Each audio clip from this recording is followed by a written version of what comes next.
বাংলাদেশের রাজধানী ঢাকা জেলার অন্তর্গত ধামরাই কালামপুর বাইতুল মামুর জামে মসজিদের উদ্যোগে পঞ্চম বার্ষিক তাফসীরুল কোরআন মাহফিলের অত্যন্ত শ্রদ্ধাভাজন সভাপতি, প্রধান অতিথি, বিশেষ অতিথিবৃন্দ, আমন্ত্রিত মুআজ্জাজ মুকাররম ওয়াজিবুল ইহতিরাম হযরত উলামা ইকরাম, আমার সামনে উপবিষ্ট দিনদার, ইমানদার, পরহেজগার, কালেমার ঝান্ডাবাহী পিতৃতুল্য মুরব্বিয়ান আজম, যুবক বন্ধুগণ, পর্দার আড়ালে অবস্থানরত সতী সাধবী সর্বগুণে গুণান্বিত আমার শ্রদ্ধেয় মা ও বোনেরা, আমরা আল্লাহ রাব্বুল ইজ্জত আল জালালের দরবারে শুকরিয়া আদায় করি যে আল্লাহ রাব্বুল ইজ্জত আল জালাল কোরআন ও সুন্নাহর কিছু কথা বলা ও শোনার জন্য জান্নাতি সামিয়ানার নিচে আসার বসার তৌফিক দান করেছেন। এই জন্য ওই মহামনিবের আলিশান দরবারে ওই মনিবের দেওয়া জবান, ওই মনিবের শেখানো ভাষায়, ওই মালিকের প্রশংসায় কালেমাত শুকর আদায় করি আলহামদুলিল্লাহ। সম্মানিত হাজিরিন, কোরআনের মাহফিলে হাজির হয়ে আপনারা খুশি না বেজার? যারা খুশি তারা বলেন আল্লাহু আকবার। মুসলমানের আওয়াজে বলেন না আল্লাহু আকবার। রব্বানা লাকাল হামদ হামদান কাসীরান তাইয়িবান মুবারাকান ফীহি। সম্মানিত হাজিরিন, আলহামদুলিল্লাহ, দীর্ঘক্ষণ আমার ভাই আলোচনা করতেছিলেন। আমি কোরআনুল কারীম সূরা আলে ইমরানের 181 নম্বর আয়াতের ছোট্ট একটু টুকরা তেলাওয়াত করেছি। এই আয়াতকে সামনে রেখে যেন আল্লাহ কিছু কথা আমার জবান দিয়ে বের করে দেন, যা আমার আপনার সকলের ফায়দা হয়। আমরা বলি আমিন। সম্মানিত ভাইরা,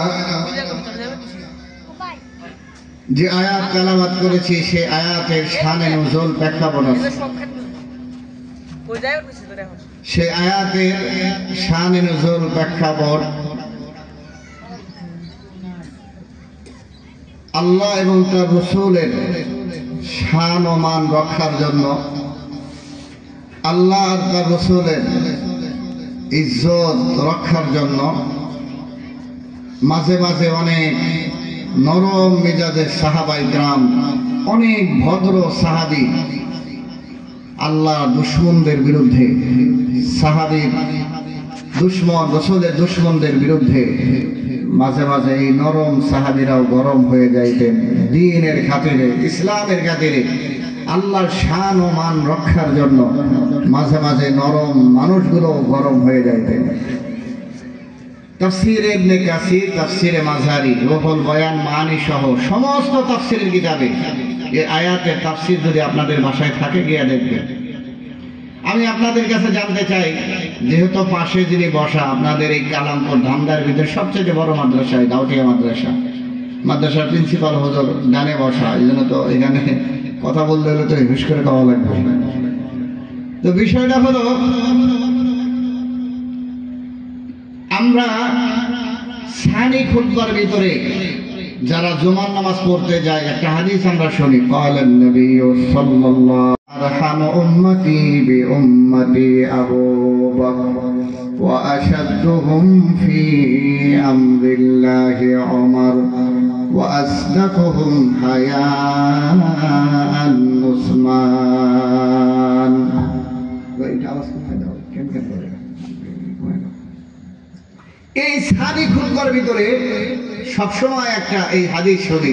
হাদিসের অর্থ হলো, রাসূল বলেন আমার উম্মতের ভিতরে সবচাইতে দয়ালু, নরম, ভদ্র সাহাবী হলেন কে বলেন তো? আবু বকর সিদ্দিক রাদিয়াল্লাহু তাআলা আনহু। সবচাইতে নরম মেজাজের সাহাবীর নাম কি বলেন? আবু বকর। বলেন সাহাবীর নাম, বলেন না, বলেন হযরত আবু বকর সিদ্দিক রাদিয়াল্লাহু তাআলা আনহু। রাসূল বলেন সবচাইতে নরম সাহাবী হযরত আবু বকর সিদ্দিক রাদিয়াল্লাহু তাআলা আনহু। তো এই নরম মেজাজের সাহাবীরাও ইসলামের জন্য, আল্লাহর শান ও মানের জন্য গরম হয়ে যাইতেন। আমাদের ওলামায়ে কেরাম যারা মসজিদে থাকেন, মাদ্রাসায় থাকেন, আল্লাহ বিল্লাহ করেন, এরা সাধারণত ভদ্র হয়, এরা সাধারণত সরল হয়, অনেক ত্যাগ এরা স্বীকার করতে জানে। কিন্তু নিজের আত্মীয় স্বজন, বাপ মা ইত্যাদি এদের বিরুদ্ধে যদি কোনো আপনার বাজে মন্তব্য বা কটু বাক্য যদি বলা হয়, তখন দেখা যায় এরা ধৈর্য ধারণ করেন, সবর করেন। নিজেদের শত্রুদের প্রতিশোধ গ্রহণ করতে এরা তেমন একটা রাজি এবং তেমন একটা তৎপর দেখা যায় না। কিন্তু যখন আল্লাহ আর রাসূলের ইজ্জতের উপর কেউ কালিমা যাপন করে, তখন এই মসজিদের ইমাম, মুয়াজ্জিন, মাদ্রাসার মুহতামিম, শিক্ষক, ছাত্র তারা রাস্তায় বের হয়ে যায় আল্লাহ আর রাসূলের দুশমনদের বিরুদ্ধে কথা বলে, ঠিক কিনা? অথচ এরা তো একদম সাদা মাঠা মানুষ। আপনারা বলবেন যে হুজুর, মসজিদের ইমাম সাহেবের কি দরকার রাস্তায় নামা? কি দরকার রাস্তায় নামা? এটার দলিলই দেব আমি এই আয়াত থেকে, যে আল্লাহ এবং তার রাসূলের ইজ্জতের জন্য সাহাবীরা তার বাপকে খুন করছে। কারে খুন করছে? কথা কন, কথা কন। বাপকে, আপন জন্মদাতা বাপ।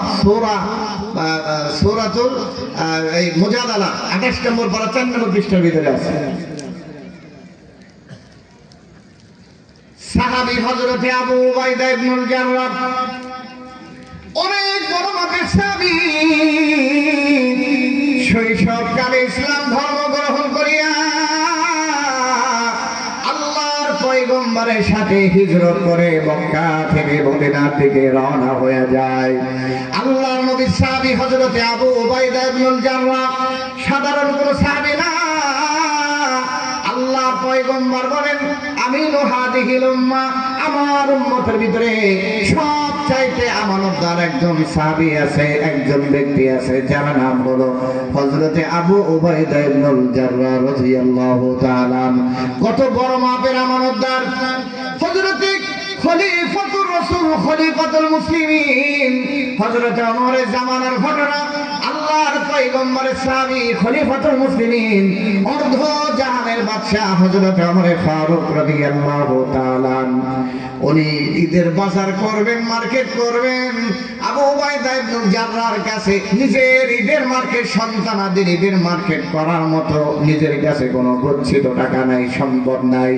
স্ত্রী বলতেছে, স্বামী হে, আমাদের ঈদের কেনাকাটা না করলেও চলবে, কিন্তু বাচ্চাদের তো বোঝ দেওয়া লাগবে, এই জন্য একটু মার্কেট করার দরকার। হযরত ওমর কয়, আমার কাছে বাচ্চাদের ঈদের মার্কেট করার মতো কোনো টাকা নাই। আল্লাহু আকবার বলেন। বললেন কে অর্ধ জাহানের খলিফা? তার মানে কি শুধু আপনার ধামরাই এমপি? কথা বলে কেন? শুধু কি ধামরাই উপজেলার এমপি? শুধু বাংলাদেশের মতো একটা দেশের প্রেসিডেন্ট না? না, আল্লাহর বান্দা, পুরা পৃথিবী, অর্ধটা জাহানের খিলাফত, রাজত্ব যিনি পরিচালনা করেছেন, হযরত ওমর যে রাস্তায় যাইতেন ওই রাস্তায় শয়তান যায় না। এত বড় মাপের সাহাবী। রাসূল বললেন, আমার পরে যদি কেউ নবী হয় তাহলে সে হয় ওমর হবে, কিন্তু আমার পরে কোনো নবী হবে না, ওমর রাসূল হইতে পারবে না। এত বড় মাপের সাহাবী, খলিফাতুল মুসলিমিন, অর্ধ জাহানের বাদশা, আল্লাহর পয়গম্বরের সাহাবী হযরতে আবু উবাইদা ইবনুল জাররাহর কাছে চিঠি লেখা পাঠায়া যায়, ভাই তুমি তো অর্থমন্ত্রী, আমার এই রাজত্বের অর্থমন্ত্রী, তুমি হলো আমানতদার। আবু উবাইদা, তুমি আমাকে অগ্রিম 1 মাসের বেতন দাও, এর পরের মাসে আমার বেতন দেওয়া লাগবে না, অগ্রিম 1 মাসের বেতন দিয়ে দাও। চিঠি জানিয়ে খাদেম যখন অর্থমন্ত্রী আমানতদার সাহাবী আবু উবাইদা ইবনুল জাররাহর কাছে নিয়ে যায়, হযরতে আবু উবাইদা 1 মাসের অগ্রিম বেতন না দিয়া উল্টা পিঠে প্রশ্ন করে, খলিফাতুল মুসলিমিন, আমি আপনার কাছে জানতে চাই, আগামী 1 মাস আপনি জীবিত থাকবেন তার গ্যারান্টি দেওয়া লাগবে। 2 নাম্বার, এরপরে আগামী 1 মাস মুসলমানরা যে আপনার খলিফা হিসাবে মানবে, খেলাফতের মসনাদে আপনাকে টিকায় রাখবে, এর গ্যারান্টি দেওয়া লাগবে। এই 2টার গ্যারান্টি যদি দিতে পারেন 1 মাসের অগ্রিম বেতন দিতে পারবো, অন্যথায় 1 পয়সা বাইতুল মাল থেকে আপনাকে দিতে পারবো না। জোরে জবানটা খুলে বলুন আল্লাহু আকবার। আরে না দিতে কয়দিন পরে, এটা দিতে পারো। আল্লাহর নামে স্লোগান দিয়ে করে আল্লাহু আকবার। মুসলমানের আওয়াজে বলো আল্লাহু আকবার। ইসলাম কাকে বলে? খলিফাতুল মুসলিমিন 1 মাসের বৈধ বেতন চেয়েছে, কিন্তু বলতেছে 2টা প্রশ্নের উত্তর দেওয়া লাগবে, গ্যারান্টি দেওয়া লাগবে। 1 মাস আপনি জীবিত থাকবেন তার গ্যারান্টি দেওয়া লাগবে। জীবিত থাকার পর মুসলমানরা আপনাকে খলিফা হিসেবে 1 মাস আপনার চেয়ারে রাখবে, গ্যারান্টি দেওয়া লাগবে। আপনি যদি মারা যান তাহলে 1 মাসের বেতন আমি কিভাবে পুরা করব? আর যদি আপনি খলিফা না থাকেন তাহলে কিসের বেতন আপনাকে দেব? এই চিঠির অপর পৃষ্ঠে এই লেখাটা নিয়ে খাদেম যখন খলিফাতুল মুসলিমিনের কাছে নিয়ে যায়, খলিফাতুল মুসলিমিন হযরতে ওমর আমাদের দেশের রাজা বাদশা হইলে অর্থমন্ত্রীর সাথে তার 14 গোষ্ঠীর জেলের ভাত খাওয়াইতো, সাথে সাথে পুরস্কার দিয়ে দিত। বেটা আমি তোর কাছে 1 মাসের বেতন চাইলাম, 6 মাসের বেতন দেওয়ার কথা ছিল, দরকার ছিল, কিন্তু বেতন না দিয়া বরঞ্চ তুমি আরো আমার কাছে প্রশ্ন ছুড়ে দাও নানান ভাবে। আরে বৈধ বেতন তো দূরের কথা, আমাদের বৈধ কাম করার জন্য অবৈধভাবে টাকা দেওয়া লাগে। বৈধ বেতন তো দূরের কথা, আপনার বাড়ির প্ল্যান সহ নানান বৈধ কামের জন্য দেখা যায় মাসের পর মাস অফিস আদালতে ঘোরা লাগে, কিন্তু যখন কিছু অবৈধভাবে টেবিলের নিচ দিয়ে কিছু পায় তখন অবৈধ কাম আমাদের কর্মকর্তাদের কাছে হালাল হয়ে যায়। কথা কোন ঠিক কিনা? আওয়াজ দিয়ে বলো ঠিক কিনা? অফিস আদালতে ভাইরে ঘুষ বিনা চলে না কাম, ঘুষ পাইলে সুৎখোরেরা তোলে এসে নয়ের কাম। আওয়াজ দিয়ে বলতে হবে ঠিক কিনা? অফিস আদালতে ভাইরে ঘুষ বিনা চলে না কাম, ঘুষ পাইলে সুৎখোরেরা তোলে এসে নয়ের কাম। ঘুষ না দিলে আদালতে ভাইরে, ঘুষ না দিলে আদালতে মেলে না গরিবের ঠাই, সমাজের আদালতে গরিব দুঃখের বিচার নাই। কথা বলেন ঠিক কিনা? সত্য কথা বলে যাই, মন দিয়ে শোনেন সবাই, সমাজের কোনো কাজে শান্তি তো ভাই মোটে নাই। আওয়াজ দিয়ে বলতে হবে ঠিক কিনা? আমরা আপনাদের কাছে জানতে চাই, আগে যে কর্মকর্তা কর্মচারী সহ যারা ছিল তারা দুর্নীতিবাদ ছিল, এই জন্য পলাইছে, কিন্তু দুর্নীতিও পলাইছে। এখন আর আমার দেশের ভিতরে দুর্নীতি হয় না। না মিয়া উদয় পরে আমার বিপদে ফেলবেন নাকি? হয় না, আগে দুর্নীতি হয়েছে, এখন আর। তার মানে হলো চেয়ারের পরিবর্তন হয়, চরিত্রের পরিবর্তন হয় না। আর যতদিন পর্যন্ত ওমরের মতো শাসন না আমরা পাবো ততদিন পর্যন্ত এই সমাজে কোনোদিন দুর্নীতি দূর হবে না। কথা বলেন ঠিক কিনা? আবু উবাইদা ইবনে জাররার মতো মন্ত্রী না পাবো, অর্থমন্ত্রী আবু উবাইদার মতো যতদিন না পাওয়া যাবে ততদিন পর্যন্ত চেয়ারের পরিবর্তন হবে, দুর্নীতি কোনোদিন বিদায় নেবে না। এই জন্য আল্লাহর বান্দা হযরত ওমর আবু উবাইদার এই চিঠিটা দেখা চোখ দিয়ে পানি ছাইরা দেয়। আল্লাহর পয়গম্বর এই জন্যই তোমাকে আমি রোহা দিহিরুন না বলছে, তুমি এই উম্মতের আমানতদার, আমার বেতন দেওয়া নাই, এই জন্য আমি আল্লাহর দরবারে শুকরিয়া আদায় করি। আমি এমন একজন আমানতদার মন্ত্রী পেয়েছি যে আমার ক্ষেত্রেও কোনো ছাড় দেয় না, তাহলে আমার প্রজাদের ক্ষেত্রেও ছাড় দেয় না। অতএব তোমার চাকরি যতদিন পর্যন্ত আমি থাকবো ততদিনও থাকবে, আমার পর ওসিয়ত করে যাবো যেন তোমার এই পদ থেকে বহিষ্কার না করে। আল্লাহু আকবার। আর আমার সমাজের অবস্থা হলো বেতন তো দূরের কথা, বেতন সহ নিজের সুবিধা সহ যত ধরনের আত্মীয় স্বজন আছে সবার সুবিধা দেওয়া লাগবে, তারপরে তোমার চাকরি টিকে থাকা লাগবে, অন্যথায় তার চাকরিটা টিকতো না। এই হযরতে আবু উবাইদা ইবনুল জাররাহ রাদিয়াল্লাহু তাআলা আনহু উনি যখন হযরতে আবু উবাইদা হিজরত করে যখন মদিনায় চলে যায়, আমি বোঝাইতে চাচ্ছিলাম এত বড় মাপের সাহাবী হযরতে আবু উবাইদা হিজরত করে রাসূলের সাথে মদিনায় চলে গেলেন। মদিনায় যাওয়ার পর দ্বিতীয় হিজরতে এলায়ে কালিমাতিল্লাহের জন্য, আল্লাহর জমিনে আল্লাহর দ্বীন কায়েমের জন্য, আল্লাহর জমিনে আল্লাহর কালিমার পতাকা উড্ডয়ন করার জন্য ঘোষণা হয়ে গেল আল্লাহর পয়গম্বরের সাথে জিহাদ করার জন্য বদরের ময়দানে যাওয়া লাগবে। সাহাবায়ে কেরাম কেবল নতুন মদিনায়, মক্কা থেকে মদিনায় যায়, কয়জন সাহাবী নিয়া বদরের প্রান্তে গিয়া আল্লাহর দুশমনদের বিরুদ্ধে মোকাবেলা কইরা ইসলামের বিজয় অর্জন করবে, এই জন্য সাহাবায়ে কেরাম প্রস্তুতি গ্রহণ করলেন। আল্লাহর নবী যে সমস্ত সাহাবীদেরকে নিয়ে জিহাদের ময়দানে যাবে, তাদের ঘোড়াও নাই, অস্ত্র নাই, তেমন কোনো তাদের সুন্দর ব্যবস্থাপনাও নাই, যাওয়ার কোনো যানবাহনের সুন্দর ব্যবস্থাপনা নাই। এইবার আল্লাহর পয়গম্বর সাহাবায়ে কেরাম রেডি করিয়া যখন বদরের ময়দানে যাবে, আবু উবাইদা ইবনুল জাররাহ তাদের সাথী হয়ে যায়।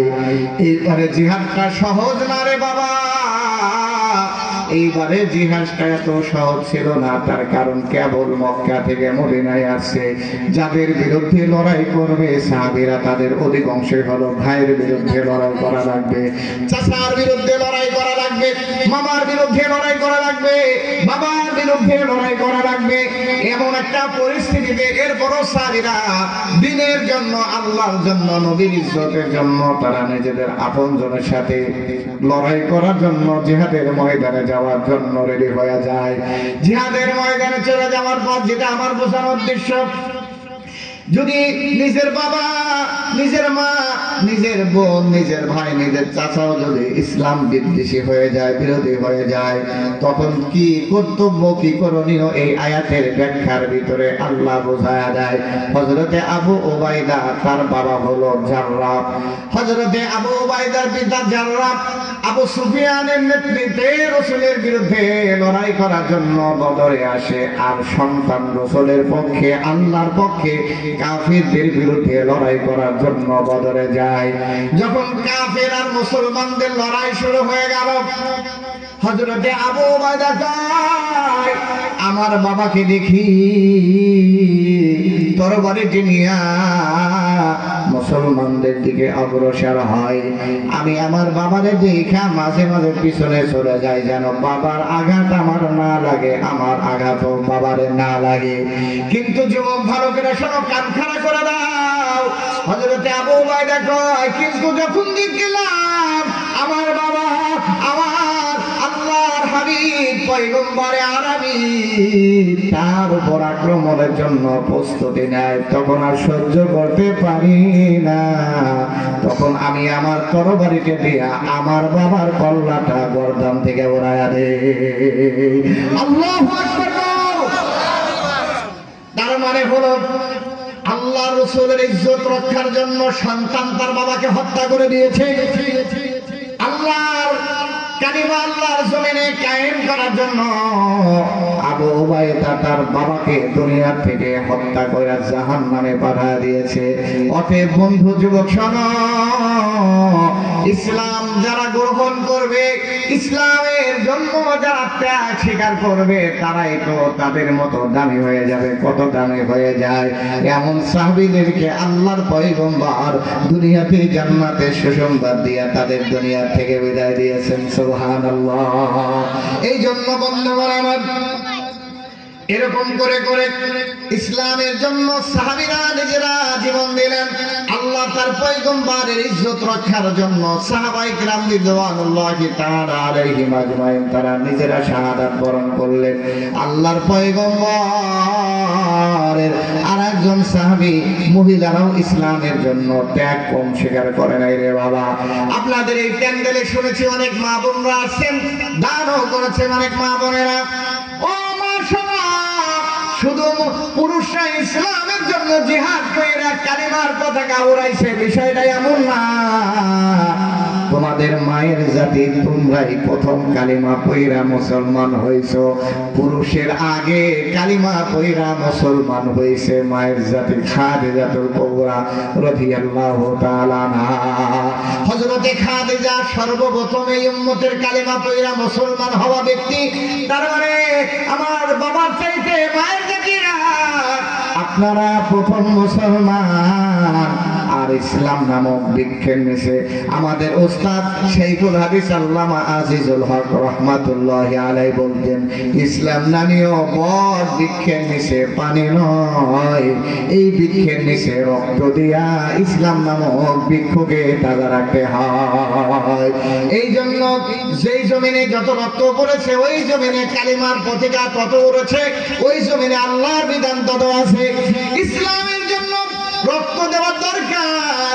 সর্বপ্রথম হযরতে সুমাইয়া রাদিয়াল্লাহু তাআলা আনহা, হযরতে সুমাইয়া ইসলাম গ্রহণ করার কারণে আবু জেহেলকে মারতে মারতে রক্তাক্ত করে ফেলল।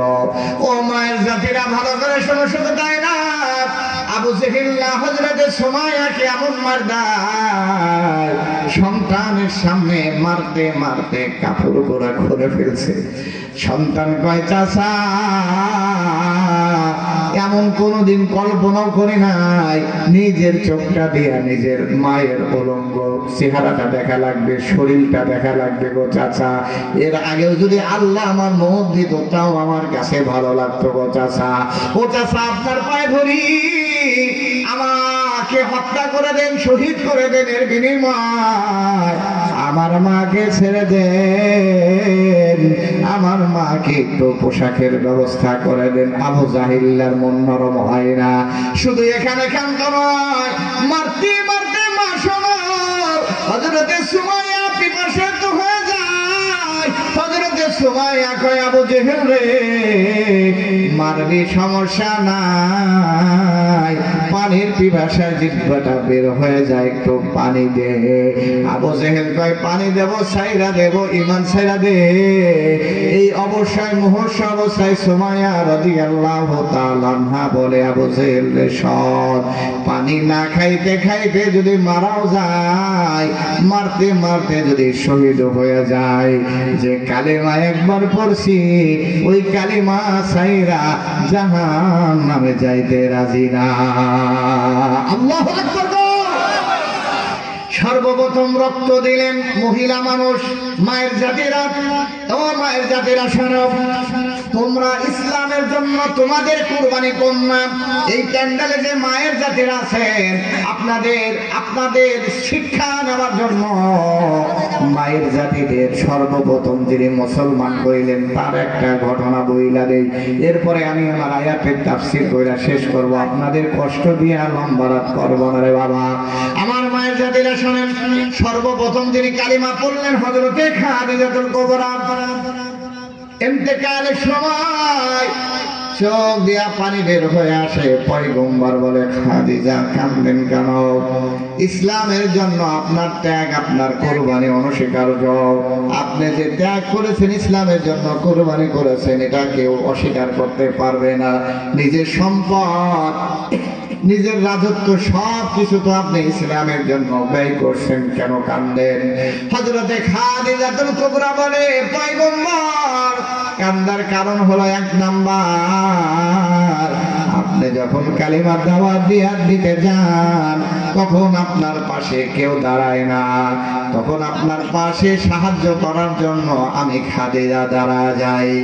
এইবার আপনাকে সাহায্য করি, সহযোগিতা করি। রাসূল কয়, আমি দিনের দাওয়াত নিয়ে রাত বেরাত যখন বাসার বাইরে থাকি, বাসায় আসার পর আমার দরজা খোলার জন্য, বাসার দরজা খোলার জন্য কোনোদিন খাদিজা বলে ডাক দেওয়া লাগে নাই। আমার পায়ের জুতার আওয়াজ শুই না, আমার খাদিজা বাসার দরজা খুলে দিত। সুবহানাল্লাহ। হযরতে খাদিজাকে রাসূলুল্লাহ জিজ্ঞাসা করলেন, খাদিজা কোনদিন গভীর রজনীতে আসিয়া তোমারে ডাক দেওয়া লাগে না? খুলে যায়। কারণটা কি খাদিজা একটু বলো, এত কষ্ট করো কেন? কই পয়গম্বর, আল্লাহর পরে যার শান ও মান, ওই রাসূলকে ঘরের বাইরে রাইখা আমি আপনার স্ত্রী খাদিজা বিছনায় আমার পিছাই না। আল্লাহু আকবার। এই জন্য আমি বিছানায় ঘুমাই না, দরজার সাথে হেলান দিয়ে থাকি, কখন যেন আপনি আসবেন। আপনি আসলে আপনার বাসার বাহিরে দাঁড়াইতে কষ্ট হয়, এই জন্য দরজায় হেলান দিয়ে থাকি। পায়ের আওয়াজ শোনার সাথে সাথে দরজা খোলা দেয়। ও মায়ের জাতিরা, শোনো, রাসূলুল্লাহ নাই, তোমাদের স্বামীরা এই যে মাহফিলে আসে, দিনের কাজে যায়, বিভিন্ন কষ্টের কাজে যায়, বিভিন্ন ধরনের প্রোগ্রামে যায়।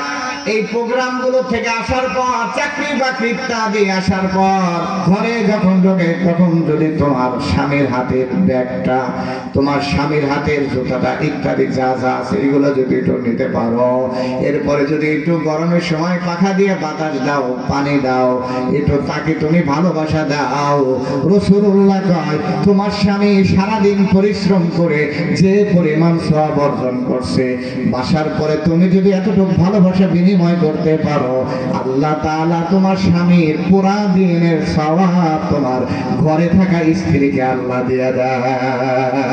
সুবহানাল্লাহ। আমার মায়ের জাতিরা, যেহেতু এটা ঢাকা জেলার অন্তর্গত, ঢাকার পার্শ্ববর্তী একদম সাথে লাগানো, এই জন্য মারা ভালো করে শোনো। হযরতে খাদিজা কয় পয়গম্বর, এই জন্য আমি কাঁদি গো পয়গম্বর। এরপরে 2 নম্বর কান্নার কারণ হলো পয়গম্বর দুনিয়া থেকে বিদায় নিয়ে যাব, কবরে যাব, কবরে যাওয়ার মতো কোনো সামানা তো আমার নাই। ওই কবরে যদি আমল না নিয়ে যাওয়া হয়, কবর তো কারো সাথে খাতির করবে না। আপনার মুখ থেকে শুনেছি, আপনি বলেছেন কবরের ভিতরে 99টা সাপ, যে সাপ যদি একবার গবেষণ করে 70 গজ মাটির নিচে চলে যায়। আবার বর্ণনা, মিশকাতের বর্ণনার ভিতরে এসেছে, সাপগুলো যদি ধ্বংসন করে পুরা শরীরটা এমন বিষাক্ত হয়ে যাবে, কেউ যদি ধরে শট করবে, কারণে শট করার মতো শট করবে। ও আল্লাহর বান্দা, শুধু এখানে ক্ষান্ত নয়, রাসূল বলে ওই কোন একটা সাপ সামান্য যদি একটু শুধু শ্বাস দুনিয়ায় ফেলে দেয়, তামাম জগতে যত গাছপালা তরুলতা আছে সব পুরো শেষ হয়ে যাবে। কিয়ামত পর্যন্ত বিষের কারণে আর কোনোদিন গাছপালা তরুলতা জন্মগ্রহণ করবে না। এত বিষাক্ত সাপ ওই কবরে। আপনারা বলছেন ওই কবরে যাওয়ার মতো কোনো সামানা নাই। আপনার জবান থেকে শুনছি পয়গম্বর, কবরে যদি প্রশ্নের উত্তর না দেওয়া যায়, এমন চাপ দিবে 2 পাশের মাটি হাতটি গোড়া গোড়া গোড়া গোড়া হয়ে যাবে গো পয়গম্বর। এই কথা বলে কান্দে জান্নাতের সুসংবাদ পাওয়ার জন্য। অথচ আমার মায়েরা, আমার বোনেরা, নামাজ নাই, রোজা নাই, পর্দা নাই, পোশেদা নাই, চরিত্র নাই, আখলাক নাই, সারাদিন টিভির সামনে মোবাইল নিয়ে আড্ডা দেওয়ার পরও নামাজ রোজার কথা করলে কয় নামাজ রোজা পর্দা লাগবে না, জান্নাতে রাস্তায় আছে, মরবার জান্নাতে যাব, দেরি হবে না। কথা হয় না কেন? আছে না এরকম কিছু? অনেক মারা আছে, বাবারাও আছে, নামাজ না পড়লে কি হয়, ইমান তো অনেক হাড়ি, অনেক শক্ত ইমান বলে তাদের, নামাজ না পড়েও বলে ইমান শক্ত হয়।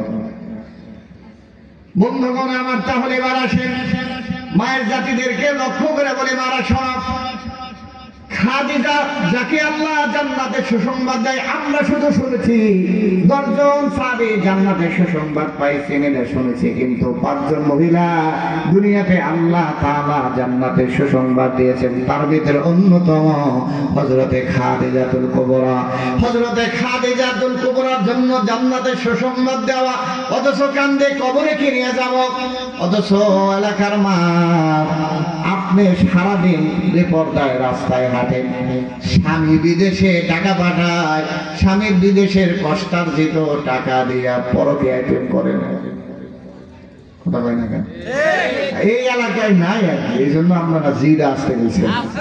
আছে স্বামী বিচারা বিদেশে থাকে, আর যুবকরা টার্গেট করে কার স্বামী বিদেশে, তাদের টার্গেট করে ভাও করার চেষ্টা করে। স্বামী কি পরিমাণ কষ্ট করে জানো? সারাদিন হাড় ভাঙা পরিশ্রম, বাহিরের রাষ্ট্রের প্রচন্ড গরম, গরমের ভিতরে চাকরি কইরা কাজ কইরা সন্ধ্যায় যখন বাসায় যায়, শরীর গরম, শরীরটা জ্বর, ঠান্ডা জ্বর ইত্যাদি রোগাক্রান্ত যদি হয়, এরপরও ওই প্রবাসী আমার ভাই বিদেশের মাটিতে মায়ের আদর পায় না, বাবার স্নেহ পায় না, ঈদের স্ত্রীর আদর পায় না, বোন ভাইদের আদর মায়া মহব্বত পায় না। সারাদিন কাজ কর্ম করিয়া আবার সন্ধ্যার সময় বাসায় যায়, নিজেদের পাক নিজেদের করিয়া এরপরে আহার গ্রহণ করতে হয়। আবার কোনো মতো একটু রাত্রটা পার করলে আবার ডিউটিতে রাইট টাইমে যাওয়া লাগবে, আবার নাস্তাটাও নিজের পাক করা লাগে। যাওয়ার সময় নিজে পাক করে খেয়ে যায়, আসার পরে আবার ক্লান্ত শরীর নিয়ে, শরীর কয় পাক করার দরকার নাই, পেট কয় পাক সারা শরীরে দেওয়া যাবে না, চোখটা কয় বিশ্রাম দে, পেটটা কয় খাবার দে। এই অবস্থায় কষ্ট নেয়া পাক শাক করিয়া আহার কইরা ঘুমায়া যায়। এই অবস্থায় যদি জ্বরও আসে, মারাত্মক অসুখ হয়, মা যে একটু পানি দিবে, এই সন্তান মায়ের আদর পায় না, বাবা যে একটু ওষুধ আইনা দিবে, এমন আদরও ওই প্রবাসী ভাই পায় না। এমন সময় স্ত্রী থাকলে খিদমত করতো, স্ত্রীরও পাশে নাই, সন্তান আদৌ পাশে নাই, এমন টাইমে ভাই বোন বন্ধু কেউ পাশে নাই। এমন কষ্ট করে হাড় ভাঙা পরিশ্রম করে তারা বিদেশের মাটি থেকে টাকা পাঠায়। আর এই টাকাটা দিয়া কোন প্রবাসীর বউ আছে, ও বোন ভালো করে শোনো, তুমি ওই টাকাটা দিয়া কাপড় চোপড় সব খরিদ করো, যা যা দরকার সব তোমার ইষ্টা দেয়। ওই বিদেশি স্বামীর টাকায় কাপড় কেনা, ওই বিদেশি স্বামীর গহনা দিয়া তুমি অন্য পুরুষের সাথে, অন্য যুবকের সাথে পার্কে ঘুরতে যাও, তোমার একটু লজ্জা লাগে না? কথা বলো ঠিক কিনা? এই এমন আছে না নাই? আল্লাহর বান্দারা, আল্লাহর বান্দিরা শোনেন, আমার শরফ বুনরে তোমারে শরম দেওয়ার জন্য কই না, এটা বাস্তবতা, এটা বাস্তবতা। কালকে সম্ভবত দেখলাম যে স্বামীর গহনা পয়রা, কাপড় চোপড় পয়রা আর একজন যুবকের সাথে হুন্ডায় ঘুরে স্বামী গিয়া কইরা হয়তো সব খুলে রাখবো, আজ আমার জামা আমার গহনা পয়রা অন্যের সাথে ঘুরবে, তাহলে আমার এইগুলো নিছিস কেন? সব খুলে রাখবে। তার মানে এটার বাস্তবতা আছে রে বাবা। এই জন্য বন্যা হযরতে খাদিজা কয় কবরে যাওয়ার সামানা নাই। এই জন্য কয় আপনার কাছে তিনটা জিনিস চাবো। এক নাম্বার, আপনার কাছে আমার আবদার হলো আমি ইন্তেকালের পরে আপনার পরিহিত জামা একটা আমার কাফনের ভিতরে দেওয়া লাগবে। রাসূলুল্লাহ কয় সমস্যা নাই, দিয়ে দেব। দুই নাম্বার আবদার হলো আমার লাশটা অন্য কোনো পুরুষ নামাবে না, কবরে আপনি হাত দিয়া, আপনার মুবারক হাত দিয়ে আমার এই কবরে নামানো লাগবে। কয় সমস্যা নাই। তিন নাম্বার হলো ফেরেশতারা প্রশ্নের উত্তর আমি দিতে পারবো না, আমার পক্ষ থেকে ফেরেশতাদের প্রশ্নের উত্তর আপনাদের দিয়ে দেওয়া লাগবে। কয় রাজি আছি। এইবার যখন হযরতে খাদিজা দুনিয়া থেকে বিদায় নেয়, রাসূলের জামা দিয়ে কাফন পরানো হয়। রাসূলুল্লাহ নিজ হাতে হযরতে খাদিজা লাশটা কবরে নামায়া দেয়। ও আল্লাহর বান্দা শোনো, মানুষ মারা যাওয়ার পর মুখটা কিবলামুখী করা লাগে। আল্লাহর পয়গম্বর খাদিজার মুখটা কিবলামুখী করে, কিন্তু আসমানমুখী হয়ে যায়, আরশমুখী হয়ে যায়। আল্লাহর পয়গম্বর টেনশনে পড়ে যায়, না জানি আমার খাদিজা আল্লাহ নারাজ হইল কিনা, চেহারাটা কিবলার দিকে থাকে না, আরশমুখী হয় কেন? এই জন্য টেনশনে আছে। জিবরিল আমিন আয়েশা কয় পয়গম্বর টেনশন করার কারণ নাই, আপনার খাদিজা সম্পর্ক স্বয়ং আল্লাহর সাথে, এই জন্য খাদিজার চেহারা বাইতুল্লাহ না আরশের দিকে থাকাটাই স্বাভাবিক হয়ে যায়। সুবহানাল্লাহ। তিন নাম্বার সওয়ালের উত্তর দেওয়ার জন্য কবরের পাশে দাঁড়ানো। জিবরিল আমিন কয় পয়গম্বর কবরের পাশ থেকে যদি আপনি না সরেন ফেরেশতা আসবে না, কয় সরতে পারবো না। আমি আমার খাদিজার সাথে ওয়াদাবদ্ধ, তার প্রশ্নের উত্তরগুলো আমার দেওয়া লাগবে। এইবার জিবরিল কয় পয়গম্বর, যে খাদিজা জীবন যৌবন সব কিছু আপনারে খুশি করার জন্য, আল্লাহকে খুশি করার জন্য ব্যয় করছে, ওই খাদিজার প্রশ্নের উত্তরের জন্য আপনার টেনশন করা লাগবে না। খাদিজার প্রশ্নের উত্তর দেওয়ার জন্য স্বয়ং আল্লাহ যথেষ্ট আছে। তাহলে আমার মায়ের জাতিরা, আপনাদের মতো একজন মা জান্নাতের সুসংবাদ প্রাপ্তা, এরপরও এত টেনশন কবরে যাওয়ার। অতএব মা, মাঝখানে আপনাদের দুটা কথা বললাম, আপনাদের ওই কবরে যাওয়ার প্রস্তুতি দরকার আছে না নাই? এই জন্য নামাজ পইরা না নামাজ ছাইরা? কথা কন, নামাজ পইরা, রোজা রাইখা না রোজা না রাইখা? রোজা রাইখা। পর্দা কইরা না পর্দা ছাড়া? হুজুর পর্দা তো দূরের কথা, যে গেঞ্জি পরে রাস্তায় বের হয়, হ্যাঁ? এই আপনাদের এলাকায় নাই মনে হয়, এখন আছে নাকি? যুবতী মেয়েরা টি শার্ট গেঞ্জি পরে, জিন্সের প্যান্ট পরে, আর গেঞ্জি পইরা বের হয়, অন্য তো দূরের কথা রে বাবা। ও বাবা, কিয়ামতের ময়দানে আপনি কিন্তু ধরা খাবেন। কিয়ামতের ময়দানে আল্লাহর আদালতে আসামি হয়ে যাবেন বাবা। ও স্বামী, তোমরা যারা আমার বন্ধু আছো, তোমার স্ত্রীকে যদি টি শার্ট পরাইয়া পর্দা ছাড়াইয়া ছাইরা বাহিরে বের করে দাও, তোমার স্ত্রীর আগে তুমি ধরা খাইবা বাবা, তোমার মেয়ের আগে তুমি ধরা খাইবা। আল্লাহর কোরআন শোনো, আল্লাহ বলে রব্বানা আরিনাল্লাযাইনি আযাল্লানা মিনাল জিন্নি ওয়াল ইনসি নাজআলহুমা তাহতা আকদামিনা লিয়াকুনা মিনাল আসফালিন।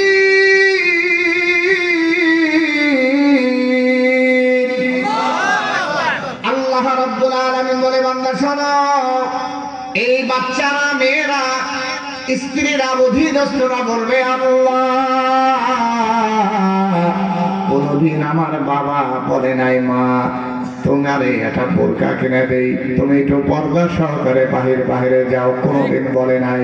আমার এই হাজার হাজার টাকা, লাখ টাকা জমা খরিদ করে দেয়, কিন্তু 2000 টাকার একটা বোরকা কোনদিন আমার বাবা খরিদ করে দেয় নাই।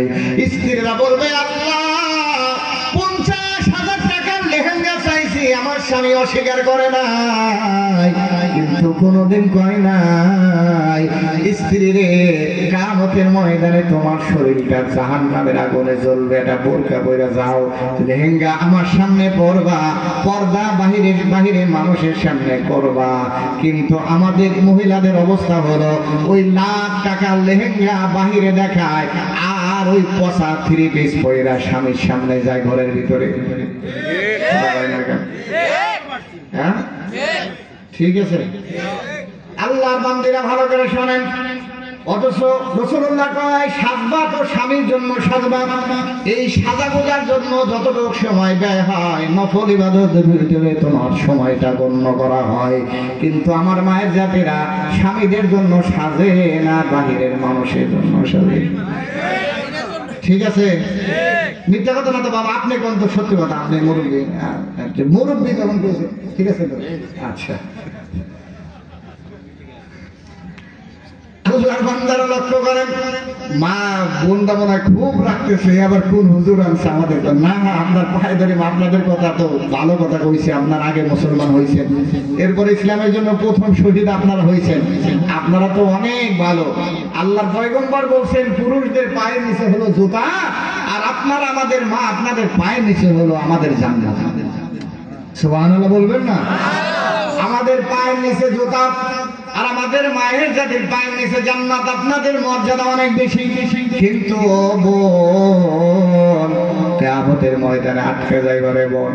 ও মা, কিয়ামতের ময়দানে ধরা খাইবা। এই জন্য ও বন্ধুরে, বাবারে শোনেন, এই লেহেঙ্গা কিনা দেন সমস্যা নাই, জামা কিনা দেন, শাড়ি কিনা দেন সমস্যা নাই, কিন্তু পর্দা সারা বাহিরে পাঠায়েন না গো আল্লাহর বান্দা, ধরা খাইবেন। এরা বলবে আল্লাহ কোনদিন বলে না পর্দা সহকারে বাহিরে যাও, কোনদিন হাজি সাহেব নামাজে যায়, এই সন্তানটা ফজরের সময় গায়িকা ওঠায় না, কয় যে ছোট বাচ্চাটা যে সারা রাত মোবাইল চালাইলো, ফেসবুক চালাইলো সমস্যা নাই, এই ছোট বাচ্চাটা ফজরের সময় ডাকলে ছোট হয়ে যায়। কথা কোন ঠিক কিনা? এই জন্য না রে বাবা না। এবার আসেন খাদিজাতুল কুবরার মতো এত বড় জান্নাতের সুসংবাদ প্রাপ্ত আল্লাহর নবীর স্ত্রী, সেও ভয় করে কবরে যাওয়ার জন্য। আমাদেরও কবরের জন্য ভয় করে আমল নিয়ে কবরে যাওয়ার দরকার আছে না নাই? এইবার আসেন মায়ের জাতিদের কথা বললাম। ও মা, এবার ওই ইসলামের জন্য হযরতে খাদিজা এত ত্যাগ করলেন, কুরবানি করলেন। এত ধনী হওয়ার পর বাইতুল্লাহ থেকে গারে হীরা অনেক দূরের রাস্তা, 3 কিলোমিটার উপরে 5 মাইলের মতো রাস্তা, 3 মাইল 5 কিলোমিটারের মতো রাস্তা হাইটা গিয়া এত বিশাল উপরে পাহাড়ে। এখন তো রাস্তা আছে, আগে রাস্তা ছিল না। স্বামীরে খুশি করার জন্য দৈনন্দিন খাবার দিয়ে আসো। আল্লাহর পয়গম্বর কয়, জিবরিল আমিন কয়, পয়গম্বর আপনার এখানে আর থাকতে পারবো না। কয় কেন? কয় খাদিজাতুল কুবরা আসে। আল্লাহর নবী কয় খাদিজার আপনি চেনেন? কয় শুধু আমি চিনি না, আসমানের সমস্ত ফেরেশতারা খাদিজাকে চেনে। কারা চেনে? আর আমাদের মামিদের পাড়ার সব ভাইরা চেনে। আমার খাদিজাতুল কুবরারে কে চেনে? আসমানের ফেরেশতারা চেনে। কয় কেন? ওই স্বামীর খেদমত কইরা খুশি করছে, এই জন্য সবাই সব ফেরেশতারা চেনে। এইবার কয় পয়গম্বর খাদিজাতুল কুবরা যখন আপনার কাছে আসবে বললেন আল্লাহ খাদিজার প্রতি খুশি হইয়া স্বয়ং আল্লাহ সালাম দিয়ে দিছে। সুবহানাল্লাহ। আল্লাহর বান্দারা সালে তাহলে শোনেন, এই জন্যই খাদিজার মতো হওয়া লাগবে। ইসলামের জন্য হযরতে খাদিজা যেমন কোরবানি দিয়েছেন, ঠিক তদরূপভাবে আমার বাবারা, পুরুষেরা, যুবকরাও কোরবানি দিয়েছেন। আমি আরেকটা হাদিস শোনাইয়া এই আয়াতের ব্যাখ্যা করে আপনাদেরকে ছেড়ে দেব। নাকি কষ্ট হইতেছে? কষ্ট হইতেছে আপনাদের? জোরে বলেন না আল্লাহু আকবার। আর একটু জোরে বলেন না আল্লাহু আকবার।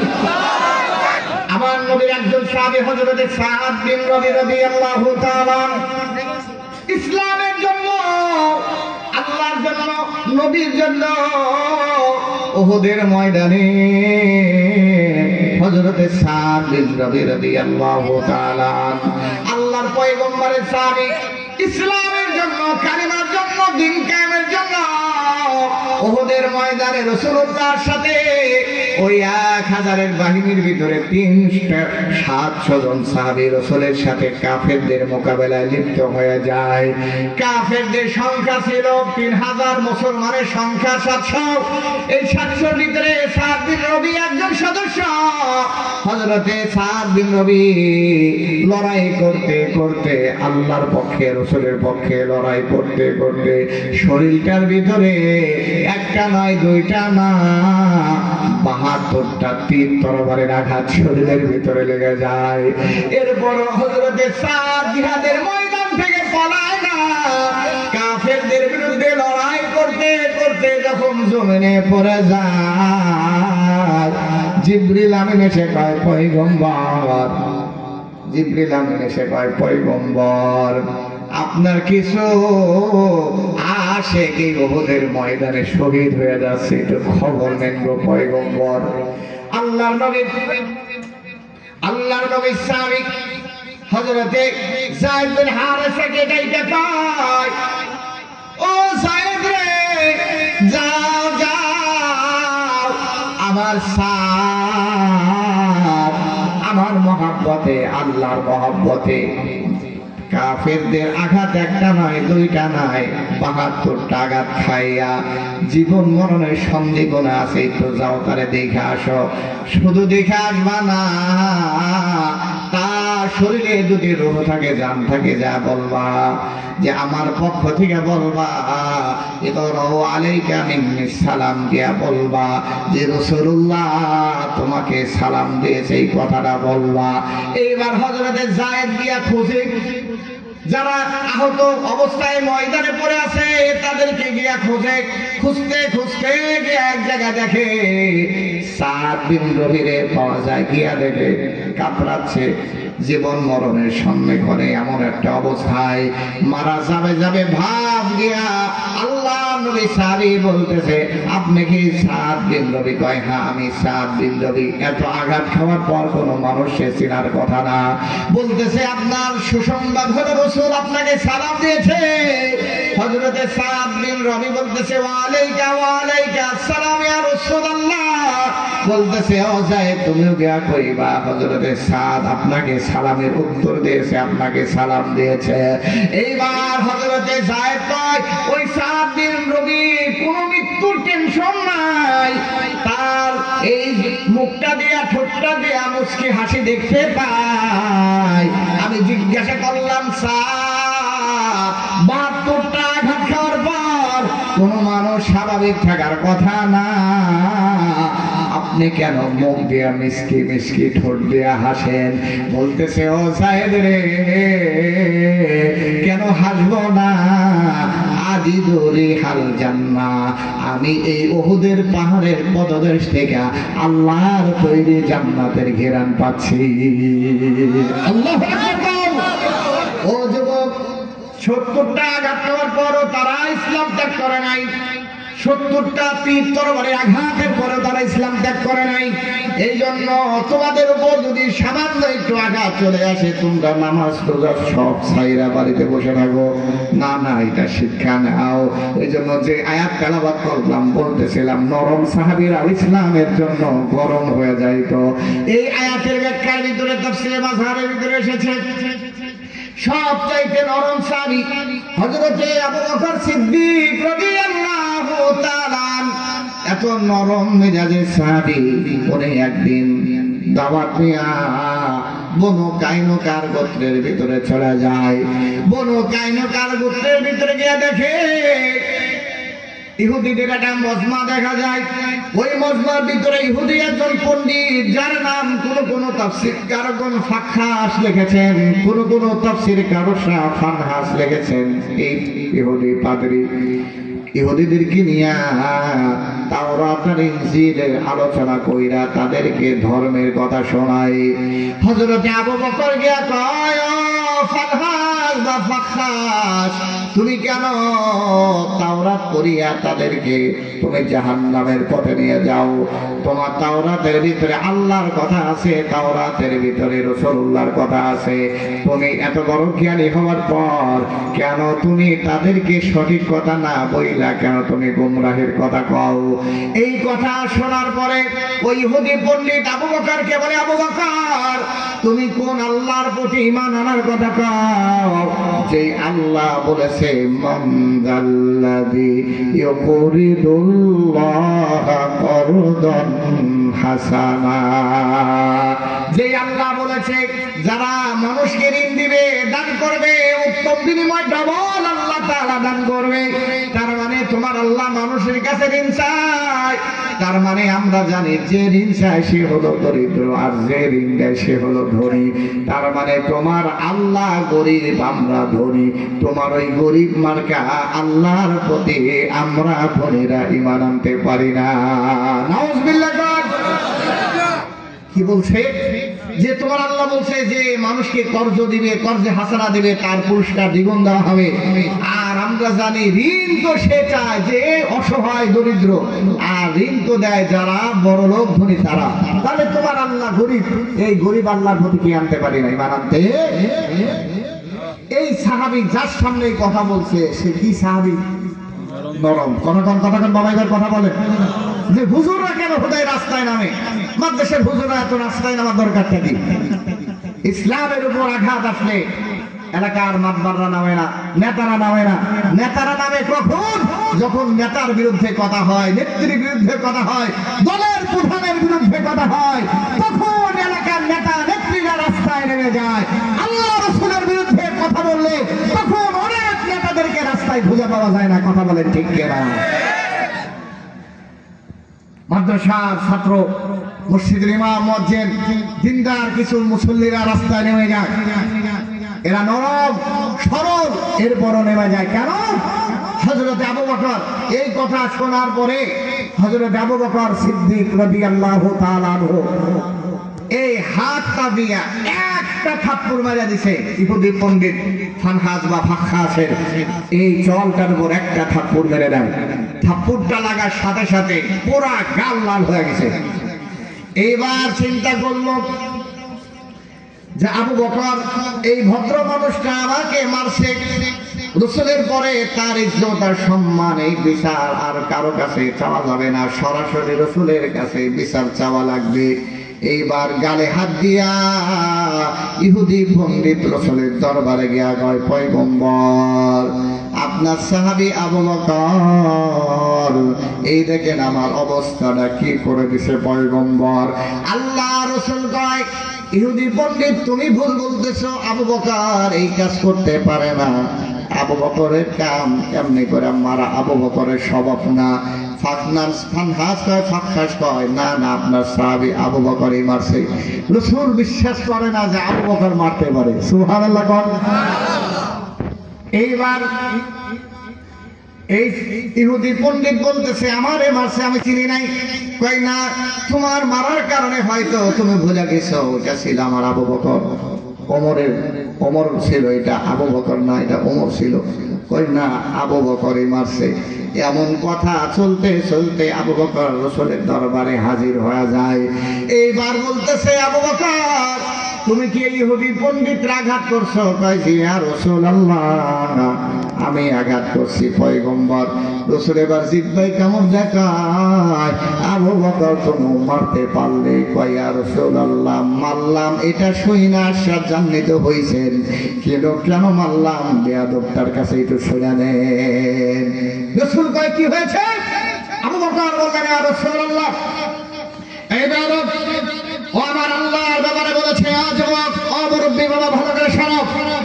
হযরত আবু বকর বলতেছে, ইয়া রাসূলুল্লাহ, এই বেয়াদব বলেছে আমার আল্লাহ নাকি দরিদ্র, ওরা নাকি ধনী, আমার আল্লাহর সাথে বেয়াদবি করেছে।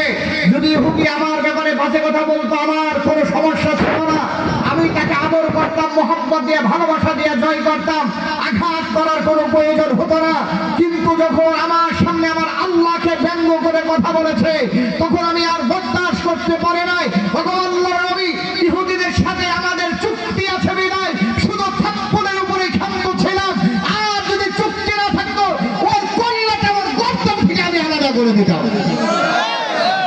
তার মানে হলো, কেউ যদি আল্লাহর সামনে বেয়াদবি করে, কেউ যদি আল্লাহর সামনে গুস্তাখি করে, আল্লাহর জমিনে থাকবে, আল্লাহর আকাশের নিচে জমিনের উপরে চলবে, আল্লাহর দেওয়া নাজ নিয়ামত আকাশ বাতাস এই আবহাওয়া বাতাস পানি সব গ্রহণ করবে, আর আল্লাহর সামনে বেয়াদবি করবে, মুসলমানরা বরদাস্ত করতে পারবে?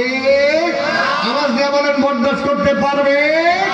ঠিক তদ্রুপভাবে হযরতে আবু বকর সিদ্দিক যেরকম বরদাস্ত করে নাই, হযরতে আবু বকর থাপ্পড় দিয়ে কান গরম করে দিয়েছে। রাসূল বলতেছে যে তুমি কি বলেছো? বলতেছে, না আমি বলে নাই।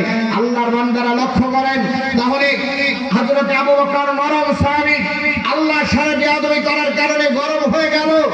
আমি আপনাদের কাছে জানতে চাই, একদম এই ধামরাইয়ের পরের জেলায় হলো মানিকগঞ্জ।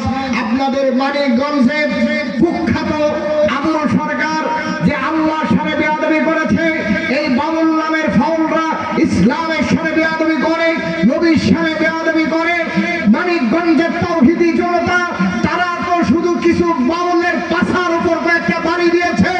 যদি তাদেরকে আরো কঠোরভাবে দমন করা হতো তাহলে আমরা বিরক্ত হতাম না, বরঞ্চ তাদেরকে আমরা সাধুবাদ জানাইতাম। কথা বলো মুসলমান, ঠিক কিনা? আপনারা দেখেছেন এই বাউল নামের ফাউলদের পক্ষ আমাদের দেশের কিছু সুশীল, কিছু বুদ্ধিজীবী, কিছু রাজনীতিবিদরা তাদের পক্ষ অবলম্বন করে। তারা ফরহাদ মাজারের মতো কিছু সুশীলরা এই বাউলদের পক্ষ অবলম্বন করে ইসলাম আর মুসলমান আলেম ওলামাদেরকে তারা ব্যঙ্গ করে ধর্মান্ধর মতো মারাত্মক কথা তারা বলে ফেলেছে। আপনারা এই কথা শুনেছেন কি শোনেন নাই? আওয়াজ দিয়ে বলেন, শুনেছেন কি শোনেন নাই? সম্মানিত হাজিরিন, আগামীকালই এই মানিকগঞ্জে শানে তাওহীদের বিশাল বিক্ষোভ হবে। আপনারা যেহেতু পার্শ্ববর্তী থানা মানিকগঞ্জের পাশে যেহেতু আপনাদের অবস্থান, অতএব আপনাদের ইমানের দায়িত্ব হলো সেই শানে তাওহীদের আন্দোলনে আপনাদেরও শরীক হয়ে যাওয়া। বাউলদের এই ফাউল নামীয় যত কুকর্ম আছে, যত ধরনের অনৈতিক কার্যকলাপ আছে, অনতি বিলম্বে সব কিছু বন্ধ করে দিয়ে তাদের তওবা করে মুসলমান হওয়া লাগবে। কথা বলো মুসলমান, ঠিক কিনা? সমস্ত বাউলরা তাদের যে চিন্তা চেতনা, এই চিন্তা আর দর্শন লালন করার কারণে ওরা বেঈমান হয়ে গিয়েছে। অতএব ওদের তওবা করে আবার কি আনা লাগবে? ঈমান আনা। আল্লাহর সানে বেয়াদবি করেছে, ইসলাম নিয়ে ওরা কুরুচিপূর্ণ মন্তব্য করে, নবীকে নিয়ে ওরা কুরুচিপূর্ণ মন্তব্য করে। অতএব আমার ভাইয়ের, আমার তাওহীদি জনতা, এই নরম সাহাবী গরম হয়ে গিয়েছেন আল্লাহর সানে বেয়াদবি করার জন্য। আমার মুরব্বী বাবারা, আপনারা খুব নরম দুর্বল, আপনাদের আবু বকরের মতো এই ফাউলদের বিরুদ্ধে, বাউলদের বিরুদ্ধে গরম হয়ে যাওয়া লাগবে। তাহলে আবু বকরের সাথে জান্নাতে যাওয়া যাবে। কথা বলো, ঠিক কিনা? নরম সাহাবী হযরত আবু বকর গরম হয়ে গেলেন। আল্লাহর পয়গম্বর কয়, আবু বকর আপনিও থাপড় মারতে পারলেন? কয় পয়গম্বর, থাপড় তো শুধুমাত্র একটা মারছিলাম, ইহুদিদের সাথে যদি আমাদের চুক্তি না থাকতো তাহলে ওর জবাই করে দিতাম। এই জন্য শুধুমাত্র আবুল সরকারকে গ্রেফতার করলেই মুসলমানরা ক্ষান্ত হবে না। তোমরা তাওহীদি জনতার ভোট নিয়ে বারবার ক্ষমতায় যাইবা আর তাওহীদ পন্থীদেরকে ধর্ম অন্ধ বলবা, ব্যঙ্গ করবা, সামনে আর এমন হইতে দেওয়া যাবে না। কথা কন না কেন? তাওহীদ পন্থীদের ভোট নিয়ে যারা ক্ষমতায় যাবে, তাওহীদ পন্থীদের কাতারে দাঁড়ানো লাগবে। কেউ যদি তাওহীদ পন্থীদের, তাওহীদবাদীদের কাতারে না দাঁড়াইয়া নাস্তিকদের কাতারে যায়, মুসলমানের সন্তানরা তাদের আর ভোট কোনোদিন দিবে না। কথা বলো, ঠিক কিনা? তার কারণ হলো ইসলাম যেখানে, আমরা সেখানে। ইসলামের বিরুদ্ধে যারা বলবে, ইসলামের বিরুদ্ধে যাদের অবস্থান, তাদের সাথে কোনোদিন আমরা আপোষ করব না, ইনশাআল্লাহ। বলো ইনশাআল্লাহ। সম্মানিত হাজিরিন, এইবার ফাক্কাস বলতেছে, ও মুহাম্মদ, আবু বকর বলছে আমি আল্লাহর বিরুদ্ধে ব্যঙ্গ করেছি, বাজে মন্তব্য করেছি, আসলে আমি করি নাই। আবু বকর মিথ্যা কয়। আমি আপনাদের কাছে জানতে চাই, আবু বকর কি মিথ্যা বলতে পারে নাকি?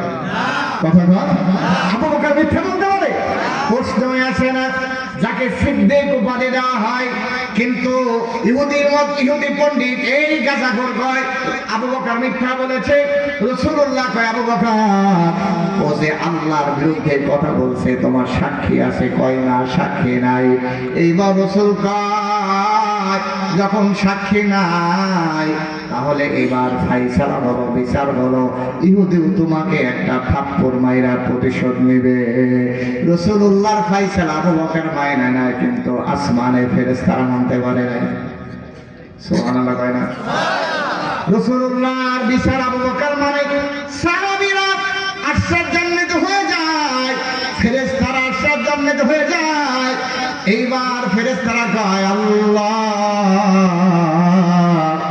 আবু বকর সিদ্দিকের পবিত্র গালে যদি নাপাক হাত উঠবে, এটা তো বরদাস্ত করা যায় না। আল্লাহ তাআলা জিবরিল দিয়া আয়াত দিয়া পাঠায়া দেয়, জিবরিল যা রাসূলকে গিয়া সংবাদ দাও, ওই যে আল্লাহ দরিদ্র আর আমরা ধনী, এই কথার কোনো সাক্ষী দুনিয়ার কোনো মানুষ যদি নাও থাকে, গিয়া বলো স্বয়ং আল্লাহ সাক্ষী হিসাবে সনদ দিয়েছেন। সুবহানাল্লাহ। আয়াত নাযিল হয়ে গেল, লাকাদ সামিআল্লাহু কাওলাল্লাযীনা ক্বালু ইন্নাল্লাহা ফাকীরু ওয়া নাহনু আউলিয়া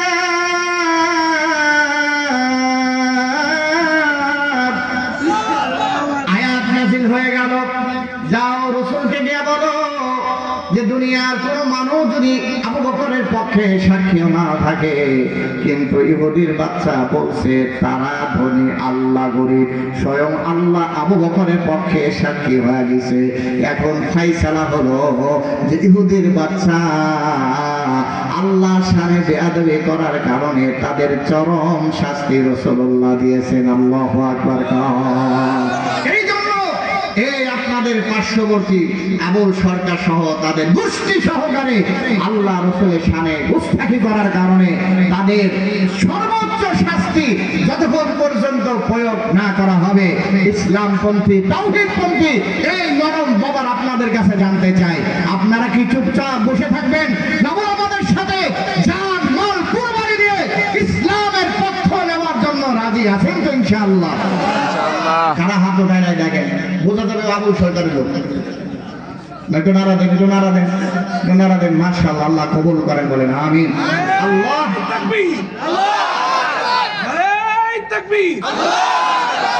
মাশাআল্লাহ। চুপচাপ কথাগুলো শোনাচ্ছেন। আমার মায়ের জাতির আপনাদেরও কিছু কথা বলেছি। আমি যে আয়াত তেলাওয়াত করছি শেষে আয়াতের তাফসীরটা করে আমরা যতটুকু কথা বললাম শুনলাম, আল্লাহ তাআলা যেন আমাদের আমল করার তৌফিক দান করেন। আল্লাহ তাআলা যেন ইসলামের জন্য যে কোনো ত্যাগ আমাদের করার স্বীকার করার তৌফিক দান করেন। আমরা বলি আল্লাহুম্মা আমিন। আরো জোরে বলেন আল্লাহুম্মা আমিন।